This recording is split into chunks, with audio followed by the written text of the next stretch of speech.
Her får man att sälja förska och sina medlem, ta damer kan inte.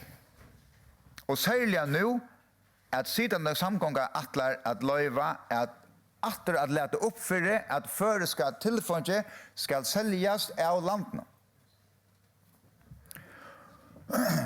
Till det som är bangen för det, ta tog man gör det till brötikan och Aron, att atlanen äntligen att avhända stora parter av förska fiskerättigheter av landen. Kommer till Jöknon så färra som sagt en större parter än i det av landen. Det kan vara skilla gott, själv kan det till att leta utländska fyrdig och göra öler och färgen. Det ska det vara det, jag löjver till. Att göra västkör till dem, västkör av landet. Men att göra bostor, fiskatolfånge, som alla föringar eier. Det är inte läge. Föringar skulle eie den fisken som svimer och föreskar sjuk för någon, inte utlänningar.